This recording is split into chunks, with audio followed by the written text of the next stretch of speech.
Hello, Jonathan. Hello. Welcome to Istanbul. It's a great pleasure to be here. Jonathan Israel is a world-known historian of intellectual history and enlightenment, world-renowned, and he kindly accepted to be our guest in Istanbul and, kind of have some interviews with us. The first interview will be for Bir Gün television. And I have prepared some questions for you. And if you're ready, let's let's begin. Yes. So your work, Jonathan, has explored the Enlightenment era. Could you share with us what initially drew you to study this particular period in history? And why do you think its ideas are still relevant today? Well, that's not what I was doing until the early 1990s. There was a change around 1993. And I was trying to write general history about society and politics in a particular European country. I was asked to do a book about the Dutch Republic. And then I suddenly realized I had to explain why everything changed so much in the 18th century, in the age of the Enlightenment. And the more I thought about it and looked at the different aspects, the more fundamental the changes seemed in every respect. And this reminded me of Immanuel Kant's saying that the Enlightenment is just like a child growing up to adulthood and suddenly seeing the world through totally new eyes in an entirely new sense. And I realized that everything changed in some ways for everybody, because even if you couldn't read, and the Dutch Republic had a higher literacy rate actually than most European countries had in the 17th and 18th centuries, so a lot of people could read. But even if you couldn't read, suddenly the laws changed. There were reforms in almost every aspect of education, of culture. The marriage laws changed. And it didn't matter, even if you knew very little, suddenly your awareness was completely transformed, because now there were museums and galleries, and people were talking in new ways, using a whole new vocabulary to describe aspects of reality that people hadn't thought about before. So you may well have been, if you lived in the countryside and were a farmer, and you happened to be now a minority that couldn't read, still you would have heard about America, and you had heard people talk about China and Japan and Egypt, and suddenly you had to try to imagine or learn something. What is the world that I live in? And everything was being transformed. And if you were fortunate enough to have a university education, suddenly all these new subjects had to be introduced, which weren't there before. You had economics, you had archaeology, the study of fossils. Suddenly botanical gardens became very important, with plants from many countries which nobody had seen before. This is something entirely new. And for the first time you had museums. There were no museums before the Enlightenment. You did have, you had private museums for top aristocrats, or maybe the Pope or some senior ecclesiastic might have a private museum, but that was just for him and his friends and his family.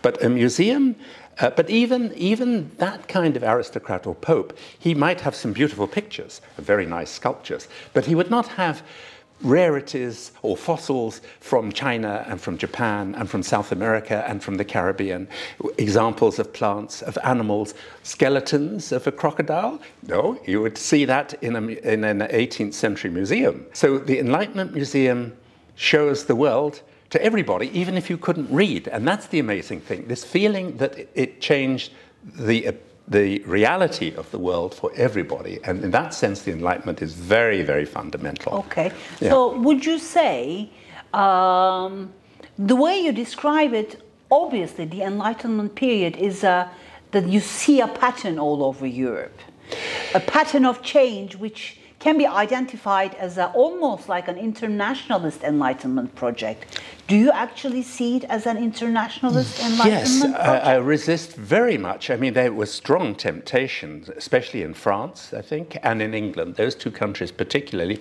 to claim it as something particular for them, because they were more enlightened, supposedly, or they like to imagine they were, than other nations. And therefore, somehow, the French thought they were more important in the Enlightenment than others. But the truth is, France, of course, was very important in generating Enlightenment and Enlightenment ideas, and in the new institutions and museums and botanical gardens and all the rest. And so was Britain. But, you know, when you look around and you see how much was contributed by Holland, by Scandinavia, by Germany, by Italy, even by Spain. Spain was supposed to be, and I think till 1700, down to the 18th century, perhaps it was in some ways the most sunk in tradition, in autocracy, in oppressive forms of control, of censorship, of inquisition, of very oppressive religious regulation, forcing minorities to more or less disappear as far as they could force them to. So that's true. But even in Spain, everything changed in the 18th century in the sense that the Inquisition lost some of its power. In fact, after about 1730 or 40, there were still a few arrests but much less than before, and much less oppression than before. Meanwhile, a good example would be the botanical gardens. Because Spain expanded so much in the Caribbean and in South America, the gardens in Madrid and in Seville were among the most important in Europe for showing Europeans non-European plants. They came from everywhere, but especially, of course, from the Caribbean and from South America. Okay. So would you say, I mean, I would say still, even if you see a pattern of Enlightenment ideas, you know, occurring all over Europe, I would actually say there are some nationalist patterns for every different geography, which can be identified as a special brand of Enlightenment. Like I know what you're saying about the English and France, where they want to kind of present themselves as the only enlightened. Or the leading. Or the leading. Yeah. But what do you think about this whole nationalist Enlightenment projects, you know? Well, I think it's true that each country, because each country has its distinctive flavor, its own language, its own literary tradition, and its own religious tradition, of course, you're going to have nuances and flavors which are typical of that country. So the German Enlightenment is not the same as the French Enlightenment, and the French Enlightenment is not the same as the British Enlightenment, and so on. So there is such a thing as national enlightenments. But I believe there's a much more important distinction, which is what I call the distinction between moderate and radical enlightenment. Yes, that's exactly and I think that overrides and is much more important than national distinctions. And what is that distinction? Well, it doesn't lie in the ideas themselves, I think, or in the Enlightenment philosophers or thinkers as such. It lies in the realities and facts of society. So I think in the age of the Enlightenment, there were bound to be three basic approaches. And I think if you take any point of considerable change or revolutionary change, think of the Glorious Revolution in Britain, for example, in 1688. The facts are, and you can't escape from this, I would insist that this is inevitable, because if you have a very unequal hierarchical society, but also quite a lot of dissatisfaction with all the controls and the oppressive aspects. So there's a pressure to change and reform, yes, a considerable pressure to reform, but there are always three outcomes. There is counter-enlightenment, the ones who resist the change. We don't want the change because it suits us as it is. Aristocrats, jurists, ecclesiastics, and kings especially were quite keen to protect the existing status quo. So you must have counter-enlightenment. There will never be a situation where there is no counter-enlightenment. You will always have a moderate, middle-of-the-road position that says, well, let's gradually reform things gently without causing too much of a rumpus. The kings and aristocrats will go along with the pressure to some extent if we're adroit and deft and not too drastic in what we try to do. So gradually over time, we will have a solution which gives us a middle-of-the-road position, and I call that moderate enlightenment. In every Enlightenment, you always have a moderate position, because that is the obvious response both to the counter-Enlightenment and the third party. Now, the third party say, look, we've got no patience with all this. We want quick results.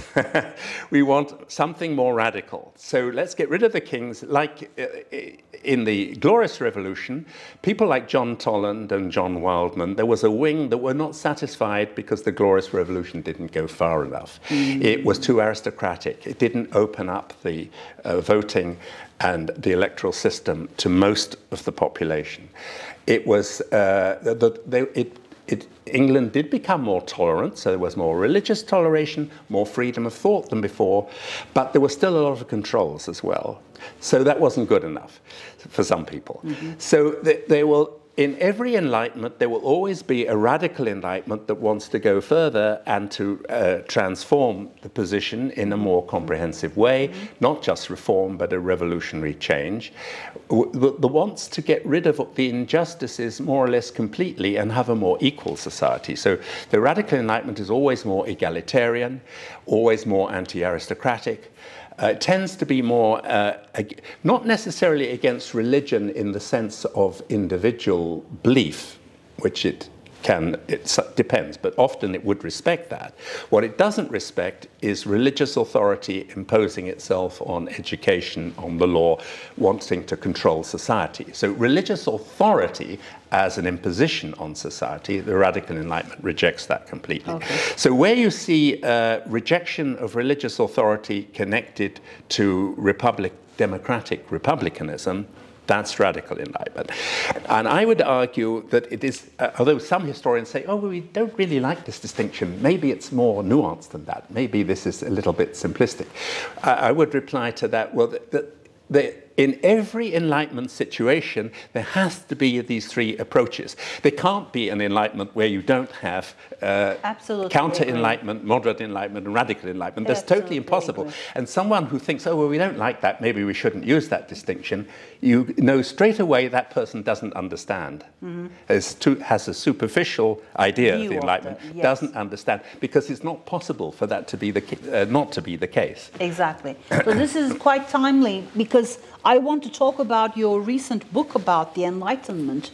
And do you cover what exactly you've been covering at the moment for us? Do you cover these subjects in this Enlightenment book, which you published in 2023? 23, yes. Yes. I mean, I really would be interested in, getting this translated for the Turkish readers. But can you tell me the story of this book a little bit? Well, I hope very much that it does appear in translations and in much cheaper versions than this first edition, which unfortunately was a small print run and is not very easily available. But I think it would be it was intended by me at least, maybe not the publisher, for students in the first place, for readers that wanted to learn, wanted a general introduction to the Enlightenment, but something up to date that gives them the full picture. And yes, exactly. I've tried to cover all these aspects. One of the main things is to show how new sciences and why new sciences and new kinds of studies. So archaeology was new, economics was new, fossil studies was new, botany was studied for the first time in this general way. It makes sense if you think about it that ethnography would begin with the Enlightenment, because until there had been the discoveries and until ordinary people began to hear about all these distant places like China and Japan, the idea of comparing the customs and different ways of life of different peoples, that didn't really occur to anybody before the Enlightenment. So this is part of the Enlightenment. Yes, the world is full of different peoples who live in a different way. Well, I'd like to know, how do they live in China? And people start to think about these things. And so ethnography grows up, and anthropology, and so on. And so all these sciences are directly the offshoots of Enlightenment. So I try to show how they all begin, but at the same time, the dictionary gives the names of many of the writers and thinkers in the different European countries, and it explains why, yes, sometimes they are moderate Enlightenment, sometimes they're counter-Enlightenment, sometimes they're radical Enlightenment. But often, with the greatest thinkers, they're a bit divided. So I think one can understand why they had to be a bit of both sometimes. I think this is true of Montesquieu, of Voltaire, of Diderot. You have to, if you're going to succeed as a great philosopher in the Enlightenment, you've got to be careful, because if you're direct, and if you are simply not concealing the fact that you're a radical Enlightenment writer, what happens to you? Like Pietro Giannoni, a Neapolitan, very interesting Neapolitan historian of the early Enlightenment period, who unfortunately was too direct, maybe a bit naive. He said, why we have to change all these things in too direct a manner. So he spent the last part of his life, more than 10 years in prison in Turin. And, you know, then you can't, if you're in prison, that's really the end of your career. You can't do much. So if you're going to avoid that, you've got to pretend to be moderate on the outside, but sometimes in your own private thoughts. This is true of Voltaire, who we know was actually much more radical privately than in what he said outwardly, although what he said outwardly was enough to cause quite a rumpus, as we know.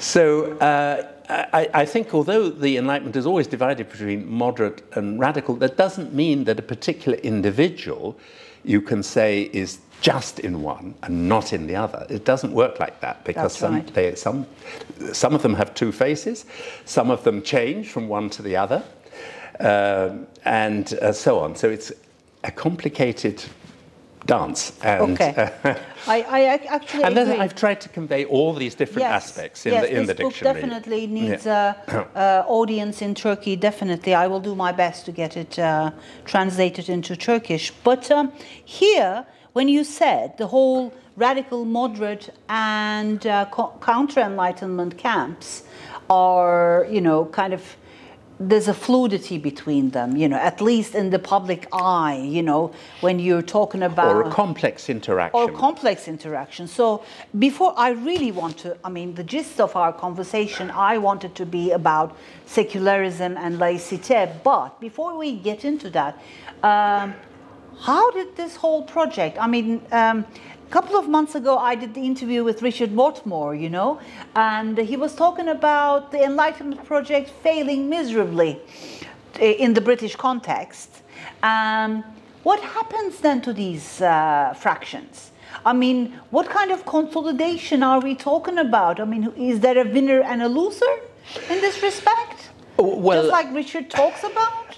I agree with Richard in certain respects, but of course he's only looking at the British context. That's one thing. Yes. And partly in reaction to the French Revolution, Britain went through its most conservative and reactionary phase between the 1790s and the 1832 Reform Bill. So there was a period of about 40 years when the Tories, Conservatives were mostly running the government, when the censorship was tighter in Britain than at any other time, when more publishers were thrown in prison for going against the rules and publishing some of these, mention one or two of the publishers who ended up in prison as well for publishing the books of Thomas Paine or the books of Palmer, books that were simply not allowed in England.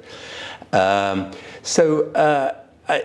think the radical Enlightenment certainly was defeated. There's no question about that. And its leading voices at the end of the 18th century and the beginning of the 19th century, one or two managed by making friends among the aristocracy to get away with quite a lot. Jeremy Bentham actually was very clever. I would include him in the radical Enlightenment, and he, in a way, had quite a successful career socially as well, and had a big impact on legal reform and so on. So I wouldn't say, and I noticed that in Richard's book he doesn't say that much about Bentham. So maybe it wasn't defeated as much as all that. And Bentham, remember, was very influential in Spain, in the reforms in Spanish America, in Greece as well, very likely in Turkey. That I don't know, because unfortunately I am very ignorant about Turkish history, but certainly in Greece Bentham had quite an impact. So maybe even in Britain Richard is slightly overstating the extent of the defeat. But in France too, I mean, Condorcet was forced to commit suicide, others were in prison, so the radical Enlightenment was defeated. But the modern Enlightenment, I think, had in the long run, in the 19th century, actually quite a lot of success. I think many regimes were strongly influenced by it. I think if you think about the revolution and the changes and reforms in Spanish America, I think Bolivar, who was he was a radical enlightener, but had to conceal some aspects of this. He didn't want to challenge the church too openly, because he knew that if you challenge the Catholic Church in South America, that's the end of your efforts. So that's silly. You have to be a little bit more adroit or deaf than that. So although he rejected it entirely in his private thoughts, he made compromises outwardly. But I think, and in some respects, Bolivar was, of course, thwarted. But to a large extent, as anybody who knows South American, Latin American history in the early 19th century, he had an amazing impact. So I don't think you can say that the Enlightenment as a whole, and part of that impact, by the way, are very important things, not just abolishing the Inquisition and making religious toleration more or less accepted and general in Latin America in the early 19th century, but remember that in Venezuela, for example, one of the countries that was the country he came from and where his influence was very strong, or in Colombia, black slavery was abolished much, much earlier than in the USA, or even in the British Caribbean, which didn't happen until the 1830s. It happened earlier than this, in the 1820s in Venezuela. So the impact of the Enlightenment actually in Spanish America was very considerable in the early 19th century. So I have some agreement with Richard, but also some disagreement with Richard. Yeah. Okay. So let's talk about the concept of secularism, which is right at the center of the Enlightenment project. Yes. Yes. But the thing is, I will fill you in about how, Turkish readers pursue the whole thing. The concept in Turkey is borrowed when you say somebody is a secular person, for example.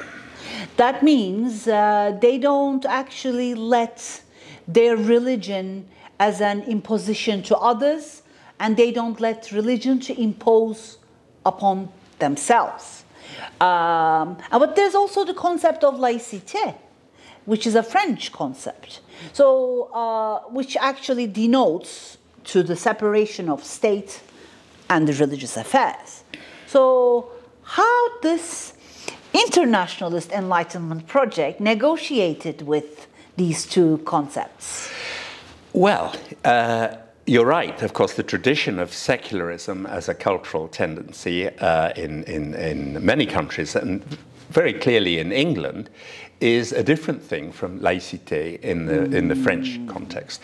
So the most obvious distinction, I think, is laïcité is something imposed by the state, by the Republic, on society and on education, and it's a set of rules which can be very strict.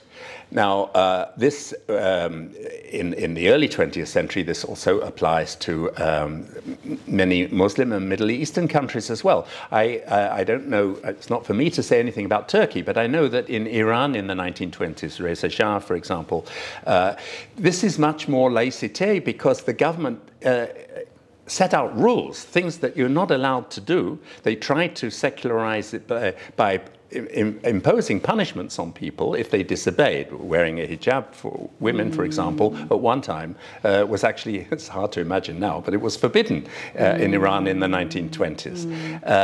And so laïcité is a government intervention to force people not to behave in certain ways. So it's an imposition of secularism in a secular, systematic way. Well, secularism, of course, we in English we say it's not just a question of individuals living a life without religion dominating their conduct, so that their own private thinking and behavior is secular, and that's clear. But we would also talk about the legal system being secularized. Now, if you say the legal system is being secularized, that's a very big Enlightenment change, because before the Enlightenment, law in England is strictly regulated according to how the Church of England says certain things. This is terribly important in marriage law. You can't imagine how inferior the position of women was to men. I mean, husbands had a control over their wives' possessions, over their wives' lives to a degree we can't even imagine now. There were terrible cases of unscrupulous husbands marrying widows, for example, rich widows, and then maybe divorcing them a year or two later, but taking all their property, because under the old law, as under the church, the husband had very, very superior rights over the woman, and she is in a hopeless position in relation to the husband. Okay. So if you secularize the law, you are talking about introducing justice and equality much more extensively than was allowed before. So secularize, or if we would also talk about secularizing education. Now, education until the 17th century in all European countries is controlled by churches. There's no such thing as education which is not supervised by the church. And so religious doctrine, church doctrine, is the core of education. If you secularize education, that means you take the religious control away. And so it's a very big change, actually, because the difference in educational terms was enormous. Okay, let's play this game. Which country is more secular in Europe than the others? Well, I suppose France managed to become the most secular country because the government, since the beginning of the Republic, since Napoleon III was overthrown in 1871, has been, I suppose, the most secular state, especially because laïcité was imposed on the schools more systematically than secularism was imposed anywhere else in Europe. And because of that, I think maybe in the Iranian monarchy, the Iranian Shah in the 1920s and 30s, I can't, because I don't know enough about it. That's for Turkish people to decide how far Ataturk may have been more influenced by France in his secularizing policies than other European countries. I can't say. But I imagine that the model for secularization for many other parts of the world would have been perhaps France more than other European countries in the late 19th and early 20th century. That's right. So, you know, the research that you have been doing on Enlightenment, a young scholar who is interested in the 18th century, European Enlightenment, if they wanted to do a graduate degree or a PhD, there's this general misunderstanding that Enlightenment studies have been done and dusted, although I can't really kind of disagree with that. There's so much more to discover. But I want to hear what you have to recommend. I completely agree with you. I think there are so many avenues and so many routes and so many aspects of these stories that we've been mentioning, these developments, these changes that we've been mentioning in our discussion, which haven't really been explored very much. We know amazingly little about how the impact of the European Enlightenment in Middle Eastern countries, including in Turkey. There's so much more to study about this. And Egypt, which of course where the French had a very big impact because of Napoleon's occupation in 1798. The French went all out in the years of Napoleon to extend their influence in Middle Eastern countries. Obviously the impact in Egypt was considerable, but we don't really know, in European languages at least, there's not very much about how far the Near Eastern countries were wrestling with Enlightenment. I imagine it was a very fundamental issue and maybe problem for all these countries through the 19th century, as we then see much more obviously and blatantly in the early 20th century. But if you look at the level of individual writers and thinkers, there's so much that hasn't been studied about the relationships between different individuals, who influenced who, how the ideas circulated exactly, and extremely important is the question of groups, because we're beginning to understand more and more that small coteries, small circles and groups and cafe societies and reading societies had a fundamental impact on the Enlightenment. But exactly who composed them, why they took shape at that moment, then it got suppressed 10 years later and broken up, and exactly how all these groups work. There is so much possibilities, so many avenues for new research and to understand better how all these developments work, that I think there's a whole array of possibilities for young scholars and for students who are thinking, maybe I'll consider doing a PhD, maybe I'll consider doing a PhD in this area. I think this is an area very, very rich in promise. That's great to hear. When you talked about societies, cafe societies, clubs, these cliques, these groups, I worked on Enlightenment sociability for some time now, and I asked this question to Peter Burke as well, so you're not the first one that I'm asking this question. Do you comply with the Habermasian idea of Enlightenment public sphere, which kind of this sociability created a political arena where you can freely have these discussions about politics and have the confidence to actually change the agenda, you know, this citizen-driven public sphere. Do you agree with that? I think there's a lot to Habermas, and there's more to be studied and understood about it. I think just as important as the cafes and the groups and the Enlightenment societies, which were very important, I must say, in Germany, in the Netherlands, in many, many parts of Europe, also in Scandinavia, all over Europe, actually. And in Spain, I should just, since we've mentioned Spain once or twice, regional societies of professional people, doctors, but also local aristocrats who are interested in economic development, the Friends of particular regions, had a big impact on changing the way economic life, local commerce, and local organization of trade worked in the 18th century. So these groups sometimes had a direct effect on regional life. In Spain, that was very important. But I think just as important was the fact, we sometimes forget this, if you look at literacy rates and at the scale of publication, the fact that you simply have a much larger proportion of society able to read with enormously more books circulating.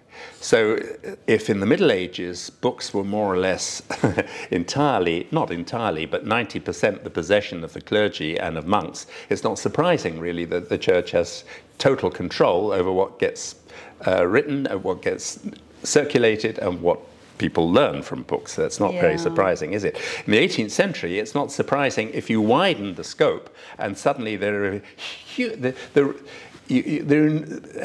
books have a vastly bigger circulation than before, but now you have also all these magazines and journals, a very important part of Habermas's public sphere. So now the possibilities for telling people what's going on in other parts of their own country, in neighboring countries, and in very distant countries, suddenly everyone is learning about these things. And this is part of that change, fundamental change I tried to describe at the beginning of our discussion. This somehow the whole world is opening up, even for people who hadn't been to university and whose educational level was perhaps not that high. But even for those people, they could not avoid the feeling that the whole world was opening up before them. That's right. And isn't it such a fitting thing that we are in a bookstore, Robinson Crusoe bookstore, in the middle of Beyoğlu, you know, to hold this conversation. We really thank, you know, the people at the bookstore to providing this venue for us. Yes, indeed.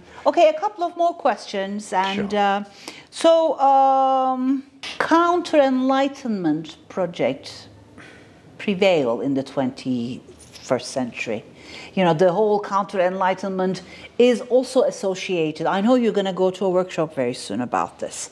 But what I'm trying to pose, the kind of question I would like to pose is that the whole 21st century invention of the whole post-truth, you know, kind of anti-enlightenment politics and all that kind of thing. So can you actually, if there is a counter-enlightenment ethos, let's say, in the 21st century, would all these components fit in to this, you know, bag?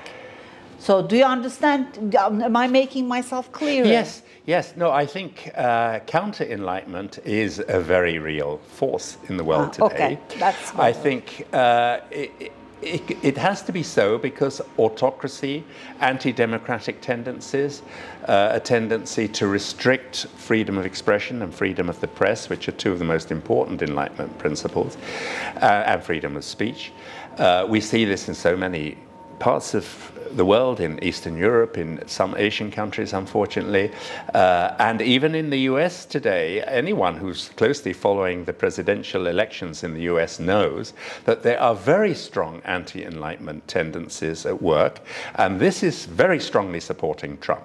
If you want to weaken democracy, have more autocracy, have more religion in a fundamentalist sense, that is to say, not religion in the sense of the purest spiritual understanding of the individual, but religion in the sense of something much more official and simple and imposed, so that teachers are forced. You ban some books and they're forced to teach in a certain way. If you want fundamentalist religion imposed, then you vote for Trump. And there are a lot of people who want to go that way. Unfortunately, there may even be too many people that want to go that way. We'll have to see. But I do think that for the whole world, including the USA, we're at a very, very dangerous and threatening tipping point. Whenever elements of the Enlightenment seem to be failing, Condorcet said this actually just before, at the time he was arrested and just before he took poison to commit suicide to avoid being guillotined in 1794. But he said, well, we failed for the moment, but I still believe it will succeed one day, that we can make life and society better for people, but it isn't going to, and a democratic society with the full freedoms of expression and freedom of expression, freedom of the press, etc., is possible, but only if you succeed in raising the educational level to a certain point. If you can't raise people's awareness, and that includes awareness of the Enlightenment, which is why studying the Enlightenment really matters and is connected with all these tendencies going on today.